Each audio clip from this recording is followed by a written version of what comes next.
जय श्रील प्रभुपाद की। ओम अज्ञानतिमिरान्धस्य ज्ञानाञ्जनशलाकाय चक्षुरुन्मिलितं येन तस्मै श्री गुरुवे नमः। नमो ओम विष्णुपदाय कृष्णप्रस्थाय भूतले श्रीमते जयपताक स्वामी नामने नमाचार्य पदे निताय कृपदाय गौर कथादाम नगर ग्राम तने नमो ओम विष्णुपदाय कृष्णप्रस्थाय भूतले श्रीमते भक्ति वेदांत स्वामी नामने नमस्ते सारस्वती देवी गौरवाणी प्रचारिणे निर्विशेष शून्यवादी पाश्चात्य देशतर। जय श्री कृष्ण चैतन्य प्रभु नित्यानंद श्री अद्वैत गदाधर शिवसदि गौर भक्त वृंद। हरे कृष्ण कृष्ण कृष्ण हरे हरे, हरे राम राम राम हरे हरे। वाञ्छाकल्पतरुभ्यश्च कृपा सिन्धुभ्य एव च पतितानां पावनेभ्यो वैष्णवेभ्यो नमो नमः। अनंत कोटि वैष्णव की जय। मुखं करोति वाचालं पंकुं लंघयते गिरिं यत्पहातं वन्दे श्रीगुरुं दीनतारिणं परमानन्दमाधवं श्रीचैतन्य ईश्वरं। हरि ओम तत्सत्। సో ఈరోజు మనం కృష్ణని ఏ విధంగా అర్థం చేసుకోవాలి భగవద్గీత ద్వారా, భగవద్గీతలో ఏం చెప్తున్నారు యాక్చువల్గా. సో మనకి ఒక శ్లోక కూడా ఇచ్చారు. సో దాని ప్రకారం మనం మాట్లాడుకుందాం. ఈ శ్లోకం ఏంటంటే 8వ అధ్యాయంలో 7వ శ్లోకం. సో తస్మా సర్వేషు కాలేషు మాం స్మరణ యథేచ్ఛ మయార్పితమనో బుద్ధిర్మా వైశ్యస్య సంశయం. అంటే అర్జున, ప్రతి సమయంలో నన్ను స్మరించు మరియు ఒకే సమయంలో నీ కర్తవ్యమైన యుద్ధాన్ని నిర్వహించు. నీ మనస్సును మరియు బుద్ధిని నాపై నిలిపిన వాడివై నీవు నిస్సందేహంగా నన్ను పొందుతావు. సో ఇక్కడ ఏం చెప్తున్నారు? సర్వకాలముల యందును నీవు నన్నే అంటే శ్రీకృష్ణుని స్మరించుచు నీ విద్యుక్త ధర్మమైన యుద్ధమును నరింపుము. నీ కర్మలను నాకు అర్పించుట ద్వారా మరియు నీ మనోబుద్ధులను నా యందు స్థిరముగా నిలుపుట ద్వారా నీవు నిస్సందేహముగా నన్ను పొందగలవు. ఇది శ్రీకృష్ణుడు అర్జునుడికి చేసిన ఈ ఉపదేశము కామ్యకర్మల యందు మునిగి ఉండేది మానవులందరికీ అత్యంత ముఖ్యమైనది. మానవుని తన విద్యుక్త ధర్మములను లేదా కర్మలను త్యజించమని భగవాన్ ఇక్కడ తెలుపుట లేదు. అనగా వాటిని కొనసాగించుచు హరే కృష్ణ మహామంత్రం జపకీర్తనముల ద్వారా శ్రీకృష్ణుని స్మరింపవలెను. ఈ పద్ధతి మానవుని భౌతిక కాలుష్యముల నుండి విముక్తిని చేసి మనోబుద్ధులను శ్రీకృష్ణుని యందు సంలగ్నము కావించును. దివ్యమైన శ్రీకృష్ణుని నామమును కీర్తించడం ద్వారా మానవుడు నిస్సందేహముగా దివ్యలోకమైన కృష్ణధామమునకు చేరగలడు.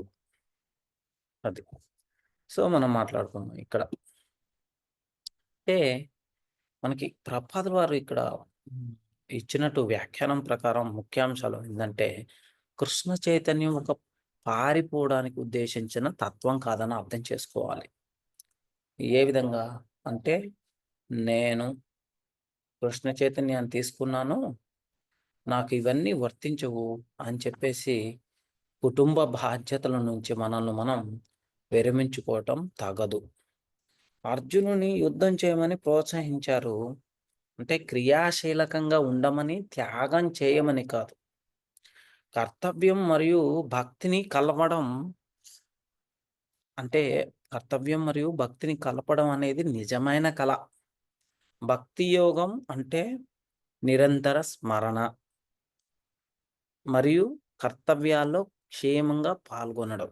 భక్తి యోగం అంటే, భక్తి యోగం దేనికి సంబంధించింది? నిరంతర స్మరణ మరియు కర్తవ్యాల్లో క్షేమంగా పాల్గొనడం. మనస్సు బుద్ధిని కృష్ణునిపై నిలిపిన వాడు మోక్షానికి అర్హుడు అవుతాడనమాట. మనస్సు బుద్ధిని నిలిపిన వాడు మోక్షానికి అర్హుడు అవుతాడు. ఉద్యోగం వదిలేయాల్సిన అవసరం లేదు. మనం అర్థమైందా? మన పని మరియు భక్తికి సమతుల్యత అనేది మనం అవలంబించాలి. అర్జునుల కర్తవ్యాలు చేస్తూ కృష్ణునిపై మనస్సు నిలిపి మనం జీవనాన్ని కొనసాగించాలి. అయితే మనకి కృష్ణ ఈ జీవనామృతంలో నిజమైన బుద్ధి కలవాడు ఏం చేస్తాడంటే, కృష్ణ చైతన్యాన్ని ఆస్వాదిస్తారు. ప్రతి చర్యను కృష్ణుడికే సమర్పించటం ద్వారా. అయితే ఏ పని కూడా వాయిదా అవసరం లేదనమాట. పదవీ విరమణ కోసం వేచి చూడాల్సిన అవసరం లేదు. పదవీ విరమణ చేసిన తర్వాతకి నేను భక్తి చేస్తానని చెప్పి. అదే చెప్తున్నారు కదా! సర్వేషు కాలేషు అంటే ప్రతి సమయంలో మనం ప్రారంభించాలనమాట. ప్రతి సమయంలోనూ ప్రారంభించాలి. సాధారణ జీవితాన్ని ఆధ్యాత్మికంగా మలచవ మలచాలి అనమాట మనం. ఏ విధంగా వంట చేస్తున్నా, ఉద్యోగం, పిల్లల సంరక్షణ ఇవన్నీ కృష్ణునికి సమర్పణగా చేయవలెను.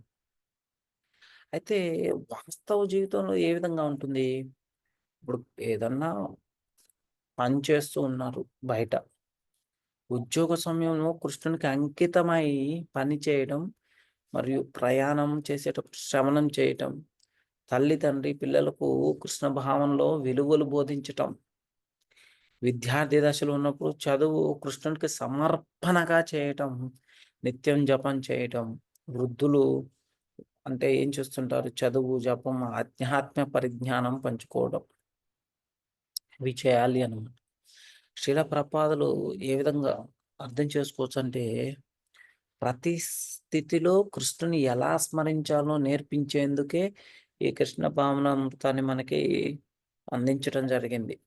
అంతర్జాతీయ కృష్ణ భావనామృతం అనేది ప్రపాదుల వారు ఎందుకు స్థాపించారంటే, ప్రతి స్థితిలో కూడా కృష్ణుని ఎలా స్మరించాలో మనకి నేర్పేందుకు స్థాపించారు దీన్ని. హరే కృష్ణ మహామంత్రాన్ని స్మరణకి అత్యుత్తమ మార్గంగా చెప్పారు. భక్తిని వేరుగా కాకుండా ప్రతిరోజు జీవితంలో జీవించేలా చేయాలని బోధించారు. మనకి ఇక్కడ చూసుకుంటే కృష్ణ చైతన్యం అందరికీ ఎప్పుడైనా, ఎక్కడైనా సాధ్యమని రూఢి చేశారు ప్రభుపాదుల వారు. అర్థమైంది గదా! ఏం చేయాలి మనం ఎప్పుడు కూడా? హరే కృష్ణ మహామంత్రాన్ని జపించటం, గీతా భాగవత పఠనం, భక్తుల సహవాసనం మరియు భోజనాన్ని కృష్ణునికి సమర్పించటం, తన స్వభావానుసారంగా సేవ చేయటం అంటే వర్ణాశ్రమ ధర్మానుసారం అది.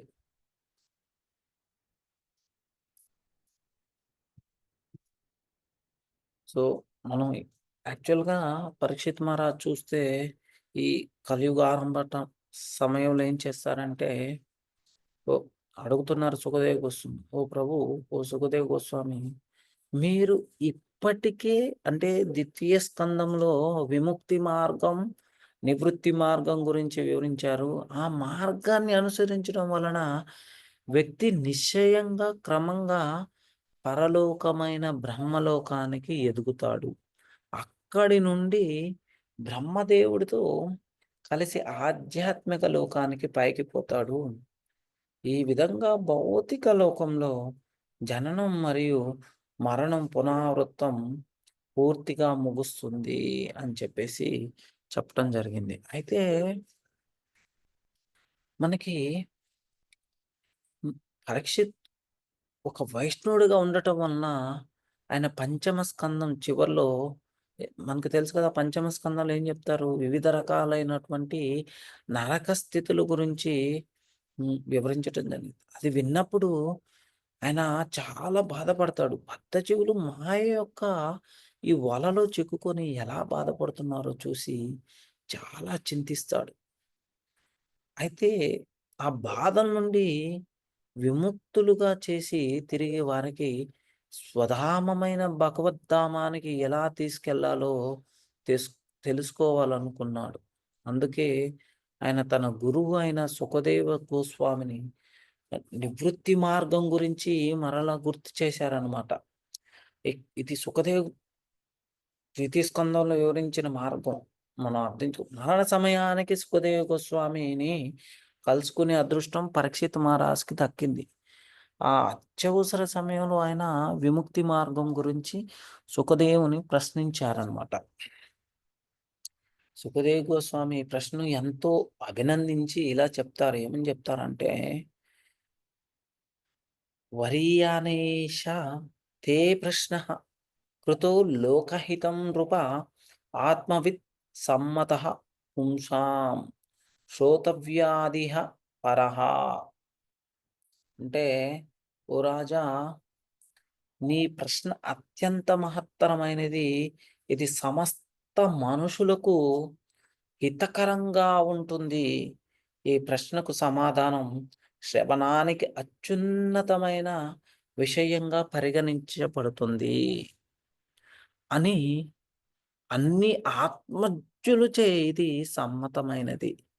అయితే పరీక్షిత్ మహారాజు ఆశ్చర్యపడతారనమాట. ఎందుకు బద్ధజీవులు ఈ విచిత్రమైన నరక స్థితిలో బాధపడుతూ విముక్తి మార్గం అంటే భక్తి సేవ వైపు దృష్టి పెట్టడం లేదని. ఇది నిజమైన వైష్ణవుని యొక్క లక్షణం మనం అర్థం చేసుకోవాలి.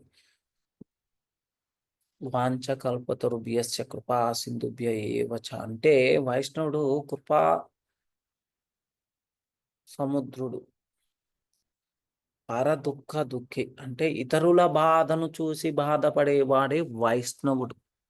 అందుకే పరీక్షిత్ మహారాజ్ నరక స్థితిలో బద్ధజీవులు పడుతున్న బాధను చూసి సహానుభూతితో సుఖదేవుని గతంలో హ్మ్, వివరించడం జరిగింది. అయితే ఇక్కడ చూడండి, మనకి భాగవతంలో కూడా మెన్షన్ చేయడం జరిగింది. ఏమని? ఓకేపి భగవద్గుణ శ్రవణ కీర్తన సమస్త భక్తి భగవత ప్రధానతః పశ్యంతి త్రిభువనాని విమోహనం హరేర్మాయం నాత్ర నాథాది స్వసుఖానుభావః. అంటే భాగవత గుణాల శ్రవణం మరియు కీర్తన వలన తక్కువ అర్హత ఉన్నవారు కూడా భక్తి మార్గంలో ఉన్న భాగవతుల సహవాసనం వలన త్రిభువనాల మాయను దాటి శ్రీహరిదేవుని సాక్షాత్కారానికి పొందగలుగుతారు అని చెప్పేసి అర్థం చేసుకోవాలి మనం. అయితే తమ స్వానుభూతి సుఖాన్ని ఆస్వాదించేవారు ఈ మాయా మోహంలో పడరు అని చెప్పేసి కూడా అర్థం చేసుకోవాలి మనం. అయితే ఈ యొక్క శ్లోకం మహత్యం ఏమిటంటే, భగవద్గుణ శ్రవణం, కీర్తనం చేయడం వలన ఎవరికైనా అతి ఉన్నత ఫలితం లభిస్తుంది. అర్హతలు లేకపోయినప్పటికీ కేవలం భక్తుల సాంగత్యంలో ఉండటం మరియు శ్రవణం, కీర్తనం చేయటం వలన పరమ మార్గాన్ని మనం చేరగలుగుతాం. దీన్ని ఓ ప్రసంగంలా లేదా వ్యాఖ్యానంలా నేను ఉపయోగించాలనుకుంటున్నాను. అర్థమైందా?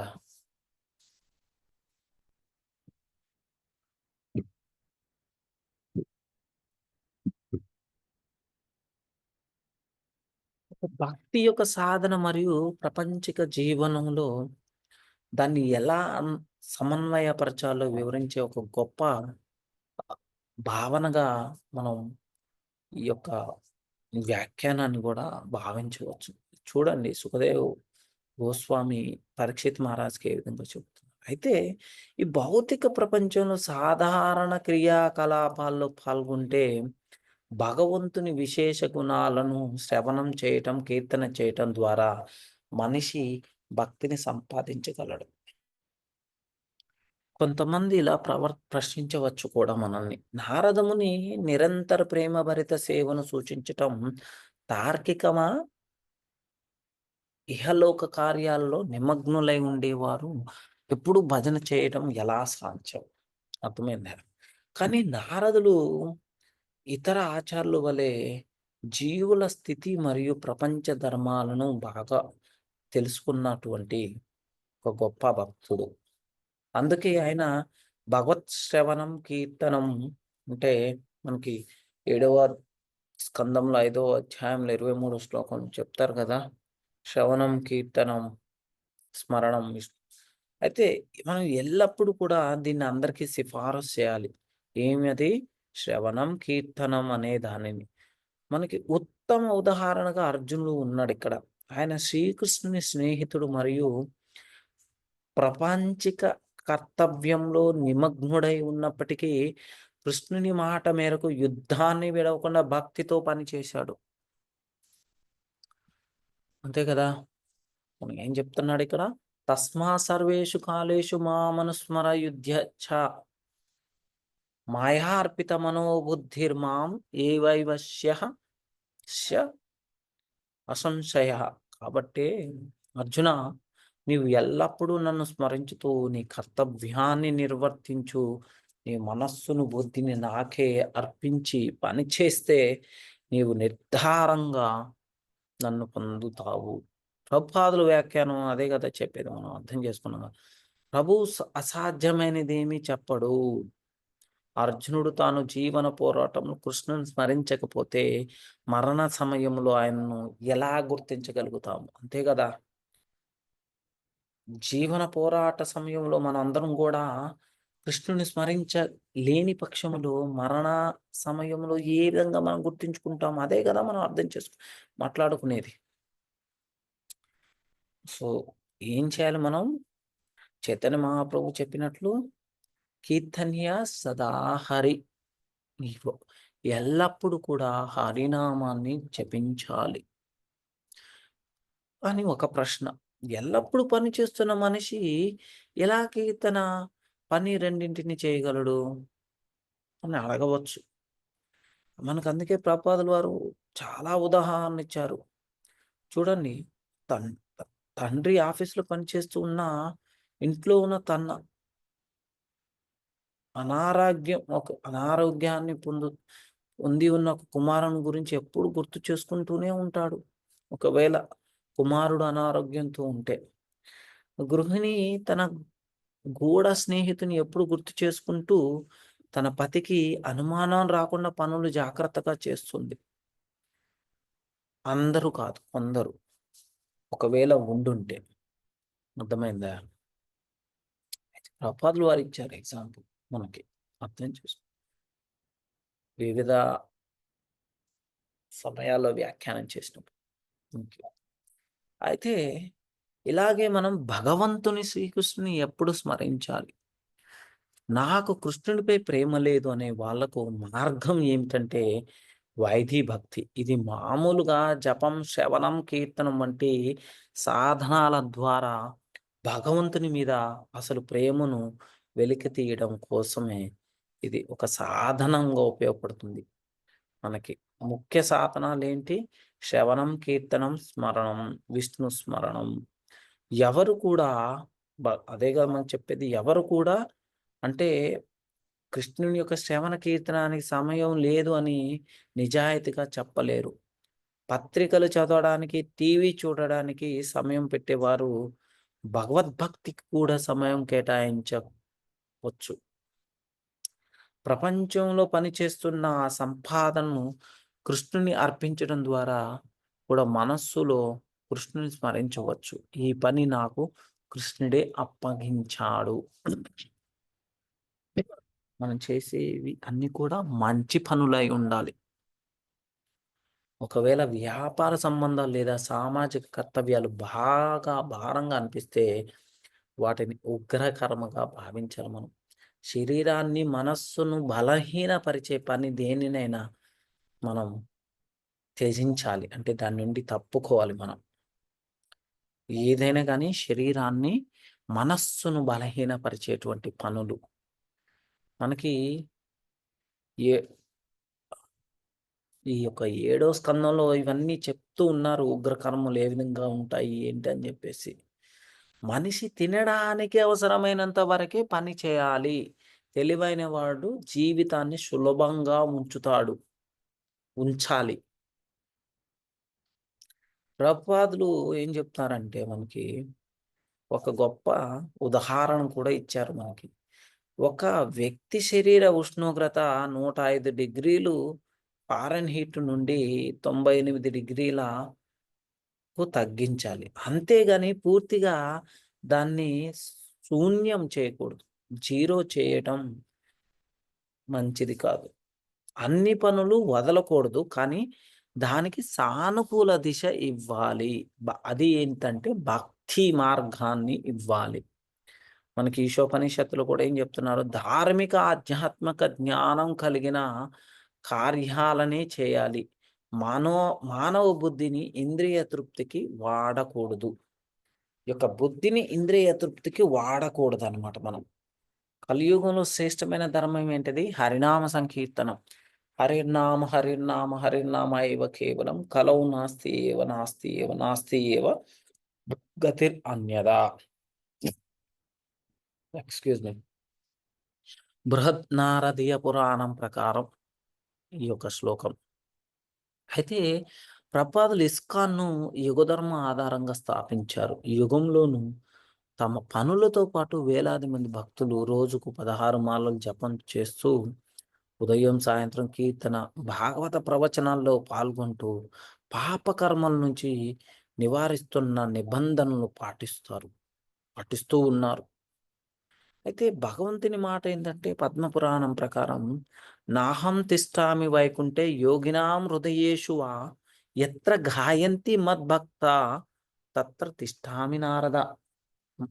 ఏం చెప్తున్నాడు? నాహం తిష్టామి వైకుంఠే యోగినాం హృదయేషు వా ఎత్ర గాయంతి మద్భక్తా తత్ర తిష్టామి నారద. అంటే, ఓ నారదా, నేను వైకుంఠంలో లేకపోవచ్చు, యోగుల హృదయాల్లో ఉండకపోవచ్చు, కానీ నా భక్తులు నన్ను గానం చేస్తున్న చోట ఉండటం ఖచ్చితంగా జరుగుతుంది. అర్థమైంది గదా!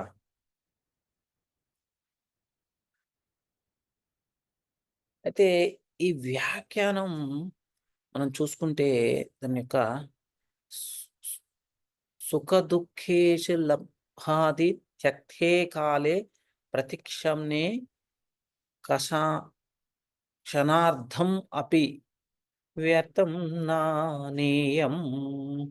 సుఖదుఃఖ ఇచ్చలాభాది త్యక్తే సుఖం, దుఃఖం, కోరిక, లాభం మొదలైనవన్నీ త్యజించిన వాడు కాలే ప్రతిక్షమనే భగవంతుని కృప కోసం వేచి చూస్తున్న సమయంలో క్షణార్థం అపి అర్ధక్షణం కూడా వ్యర్థం నేనేయం వ్యర్థం అనుకోరాదు. అంటే సుఖం, దుఃఖం, కోరికలు, లాభం మొదలైనవన్నీ వదిలి భగవంతుని కృప కోసం ఎదురు చూస్తున్నప్పుడు అర్ధక్షణం కూడా వ్యర్థంగా భావించరాదు. అయితే ఇక్కడ మనకి భక్తుడు ఎలా సమయం గడపాలో తెలుపుతుంది. భక్తి మార్గంలో ఉన్నవాడు లౌకిక కోరికలు, సుఖం, దుఃఖం, ఇష్టం, లాభం మొదలైనవన్నీ వదిలి కేవలం భగవంతుని కోసం జీవించాలి. ఇలాంటి స్థితిలో ఉన్నప్పుడు ప్రతి క్షణం విలువైనది. ఎందుకంటే అది సాధనాల అంటే సాధనా కాలం. భగవంతుని చేరేందుకు అవసరమైన సమయం. మనకి ప్రభుపాదుల వారి శైలి ప్రకారం అర్థం చేసుకుంటే, భక్తుడు భగవంతుని కృప కోసం వేచి చూస్తున్నప్పుడు, తనకు వచ్చే ప్రతి క్షణాన్ని శ్రవణం, కీర్తనం, స్మరణం లాంటి భక్తి క్రియలతో స్ దాన్ని పూరిస్తారు. జీవితంలో అర్థక్షణం కూడా వ్యర్థంగా పోకుండా దాన్ని ఆధ్యాత్మికంగా మనం ఉపయోగించాలి. ఇది మనకి చైతన్య మహాప్రభు చెప్పినటువంటిది. ఏంటది? కీర్తనీయ సదాహరి. అంటే ఏం చేయాలి?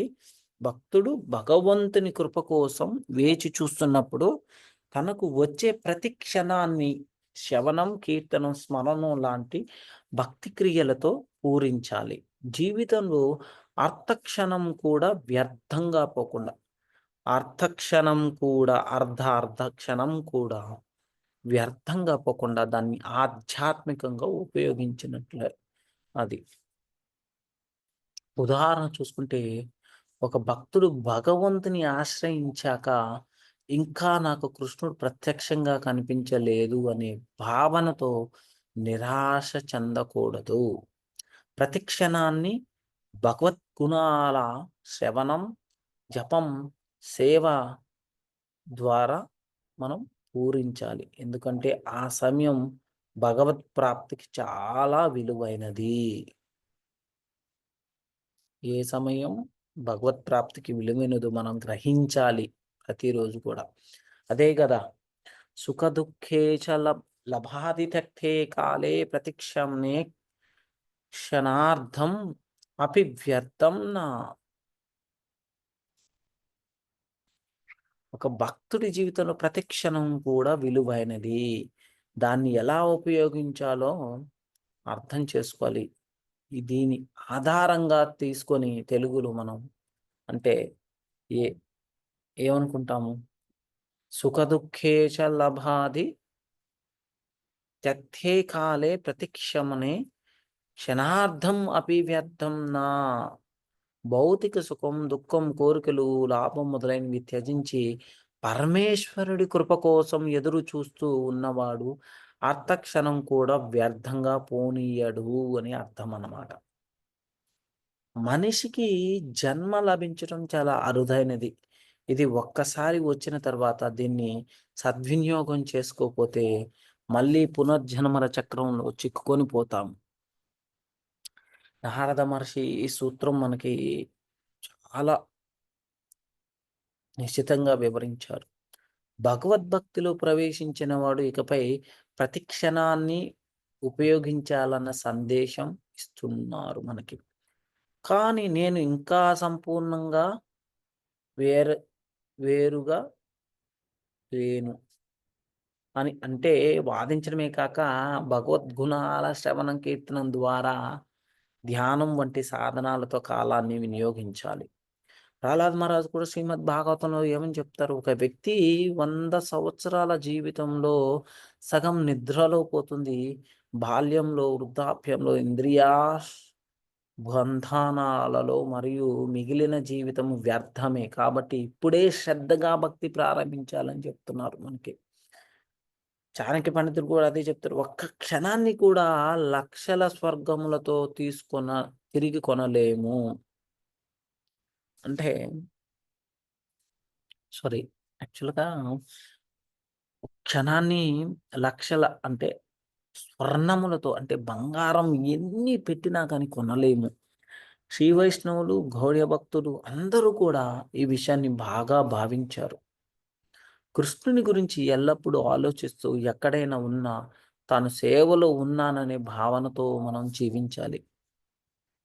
మనం చూసుకుంటే కులశేఖర ఆళ్వార్ చూడండి.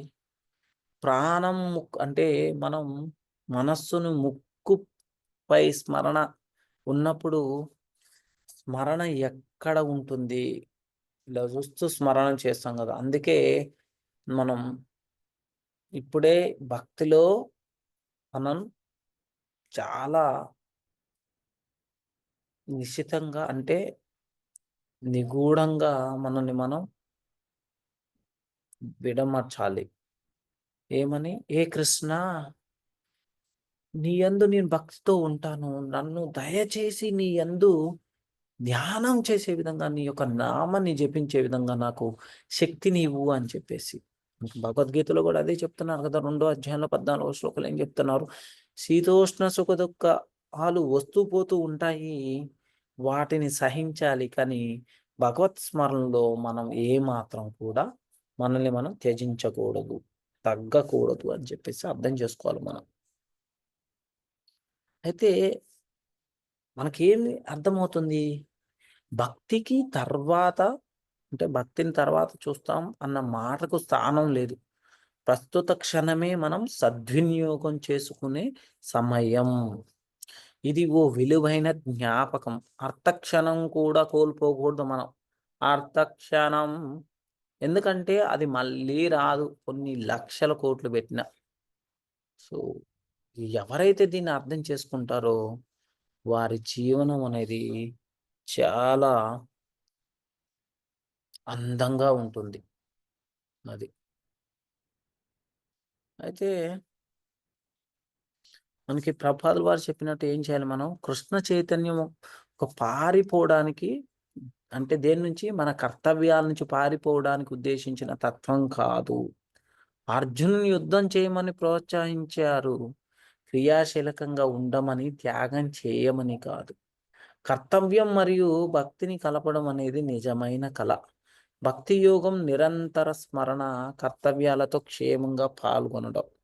మనస్సు, బుద్ధి కృష్ణునిపై నిలిపిన వాడు మోక్షానికి అర్హుడు అవుతాడు అని అర్థం చేసుకోవాలి మనం.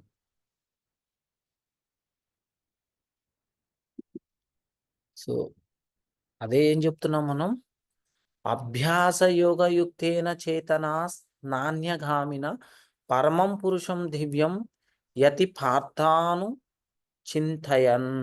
అంటే మనస్సును సదా కృష్ణుని స్మరణ నందు నియుక్తం చేసి ఏమాత్రము మార్గము తప్పక కృష్ణుణ్ణే దేవాది దేవునిగా ధ్యానించేవాడు తప్పక నన్ను చేరగలడు అని చెప్తున్నాడు. అంటే కృష్ణుని స్మరణ ప్రాముఖ్యమును నొక్కి చెప్తున్నారు. అంతే కదా అర్థం చేసుకోవాలి మనం. శ్రీకృష్ణుని స్మరణ శక్తి హరే కృష్ణ మహామంత్రం జపకీర్తనల ద్వారా మానవుని హృదయం నందు జాగృతం చేయబడును. హరే కృష్ణ కృష్ణ కృష్ణ హరే హరే, హరే రామ రామ రామ హరే హరే. అట్టి శ్రీకృష్ణుని నామం యొక్క శ్రవణ కీర్తనముల యందు మానవుని కర్మలు, అంటే జిహ్వ మనస్సు సంపూర్ణముగా నెలకొనుచున్నందున ఈ యౌగిక ధ్యానమును అభ్యసించుట చాలా సులభము. ఇట్టి ధ్యానము పరమ పురుషుని పొందుటకు తోడ్పడగలదు. పురుషం అనగా భోక్త, అంటే జీవులు భగవానుని తటస్థ శక్తికి చెందిన వారెనను వారు భౌతిక కల్మషములతో గూడుకొని ఉన్నారు. అంటే మనం మనల్ని మనమే భోక్తులమని భావించినను వాస్తవమునకు మనం పరమ భోక్తులు కాజాలరు. దేవాది దేవుడు తన వివిధావతారములందు నారాయణ వాసుదేవాది స్వాంశ రూప విస్తరణములందును పరమ భోక్తయని మనం అర్థం చేసుకున్నాం కూడా భగవద్గీతలో చెప్పినట్టు. భక్తుడు హరే కృష్ణ మహామంత్ర జపకీర్తన చేయుచు తన ఆరాధనకు లక్ష్యమైన భగవానుని నారాయణ కృష్ణ రామాది ఏ రూపంలోనైనా నిరంతరము స్మరించవచ్చును. ఈ అభ్యాసం అతనిని పవిత్రుని చేయగలదు. నిరంతర జపకీర్తన వలన అతడు అంత్యకాలమున భగవద్ధామమునకు చేరుకుంట జరుగుతుంది. యోగాభ్యాసం నందు అంతరంగం నందు నెలకొన్న పరమాత్మను ధ్యానించినట్లే హరే కృష్ణ జపకీర్తనం ద్వారా మానవుడు తన మనస్సును సదా భగవాను యందు నిలుపవలను అని చెప్పేసి మనకి ఆచార్యులు వారు చెప్పటం కూడా జరిగింది. అయితే యోగాభ్యాసం నందు అంతరంగం నందు నెలకొనిన పరమాత్మను ధ్యానించినట్లే హరే కృష్ణ జపకీర్తన ద్వారా మానవుడు తన మనస్సును సదా భగవానుని యందు నిలుపవలను. మనస్సు సదా చంచలమైనది కనుక దాని బలవంతంగానైనను శ్రీకృష్ణుని స్మరించున్నట్లు చేయుట అత్యంత అవసరము. మనకి గొంగలి పురుగు తాను భ్రమరమును కావలెనని సదా తలంచుచు అనేది, అది ఈ ప్రస్తుత జన్మమునందే భ్రమరముగా మారు వృత్తాంతము మనకు సాధారణ ఉదాహరణగా చెప్పుకోవచ్చు. అంతే కదా. అది గొంగలి పురుగు పట్టుకుంటే ఒళ్ళు గగురు పొడుస్తుంది. కానీ తను ఎప్పుడు కూడా ఏముంటుంది, భ్రమరాన్ని కావాలని అది ఎప్పుడు కూడా మనస్సులో అనుకుంటూ ఏం చేస్తుంది, భ్రమరం అయిపోతుంది అది. అట్లే మనం కూడా నిరంతరం శ్రీకృష్ణుని స్మరించినచో జీవితాంతమున శ్రీకృష్ణుని వంటి దేహ స్వభావం పొందుట నిశ్చయము అని చెప్పేసి అర్థం చేసుకోవాలి. కవిం పురాణ మనుషాశితారమనోరణీయాం సమా నుస్మరేధ్యా సర్వస్య ధాతరామచింత్య రూపమాదిత్యం వర్ణం తమసా పరస్తాత్. అంటే అతి ప్రాచీనగుడును, శాసించువాడగును, అణువు కంటే మిక్కిలి సూక్ష్మమైన వాడగును, సర్వమును పోషించువాడగును, భౌతిక భ భావాతీతు భావాతీతుడగును, ఊహింపశక్యము కాని రూపము గలవానిగును, సదా దివ్యరూపుడుగును, పరమపురుషుని స్మరించవలెను. మనం సూర్యుని వలె తేజస్సు కలవాడును, దివ్యుడును అగు అతడు భౌతిక ప్రకృతికి అతీతుడు.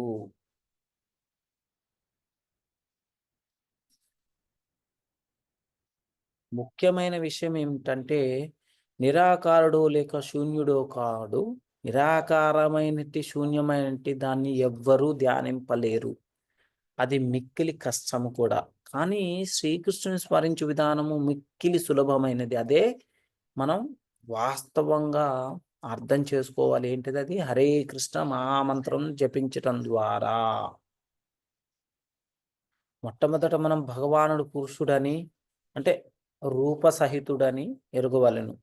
మనం శ్రీరాముని గాని, శ్రీకృష్ణుని గాని, పరమ పురుషులు గాని ధ్యానింపవలెను. ఎవరైనా శ్రీరాముని స్మరించినను, శ్రీకృష్ణుని స్మరించినను అతడు ఎట్లుండునో భగవద్గీత ఎందలి మనకు అర్థం చేసుకోవచ్చనమాట.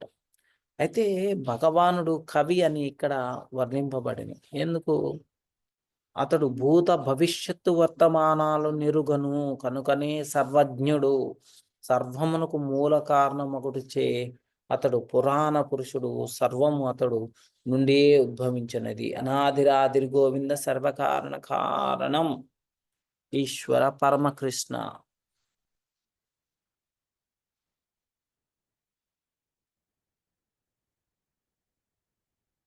అంతే కదా! అదే ఏం చెప్తున్నాడు మనం. అదంతా సాధన చేయటం ద్వారా ఏం జరుగుతుంది?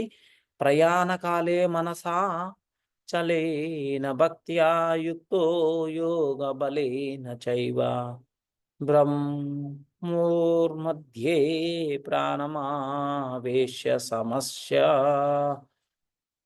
సమ్యక్ సా సతం పరం పురుషము పైతి దివ్యం.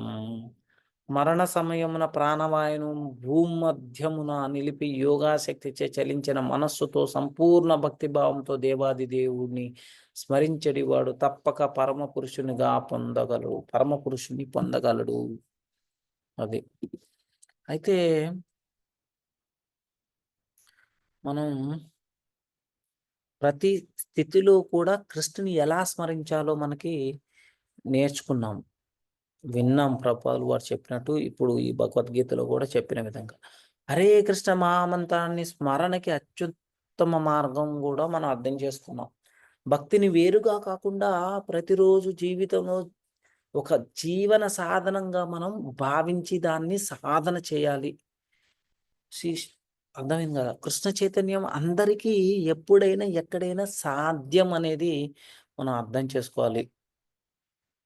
అయితే కృష్ణుని మన శాశ్వత స్నేహితుడిగా మనం చేయాలి. కర్తవ్యం మొదలకుండా దాన్ని ఆధ్యాత్మికంగా మార్చాలి.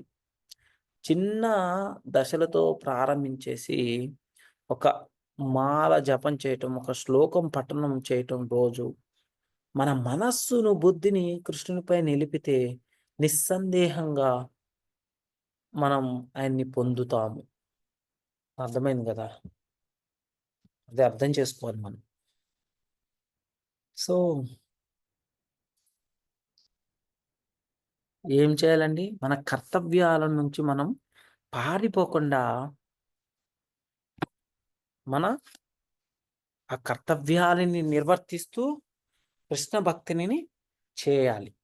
అది ఏ విధంగానో మనం అర్థం చేసుకున్నాం. ఓకే. హరే కృష్ణ హరే కృష్ణ కృష్ణ కృష్ణ హరే హరే హరే రామ రామ రామ హరే హరే. సో,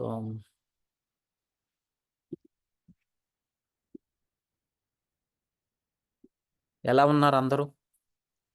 హరే కృష్ణ హరే ప్రభుజీ కృష్ణ ప్రభుజీ హరే దండవత్ కృష్ణ ప్రణామం. ప్రభుజీ దండవత్ ప్రణామాలు ప్రభుజీ. హరే కృష్ణ ప్రభుజీ హరే కృష్ణ దండవత్ ప్రణాం ప్రభుజీ హరే ప్రభుజీ. కృష్ణ బాగున్నా ప్రభుజీ ప్రభుజీ. దండవత్ ప్రణామాలు దండవత్ ప్రభుజీ. ప్రణాం ప్రభుజీ. మంత్రం కడాను హరే కృష్ణ కృష్ణ ప్రభుజీ దండవత్ ప్రణామాలు కృష్ణ ప్రభుజీ. ప్రభుజీ హరే దండవత్ కృష్ణ ప్రణామం ప్రభుజీ. హరే కృష్ణ హరే కృష్ణ మాయ ప్రభుజీ అక్క దండ వెళ్ళిపోయారా ప్రణామాలు. ప్రభుజీ? హరే కృష్ణ ప్రభుజీ దండవత్ ప్రణామం.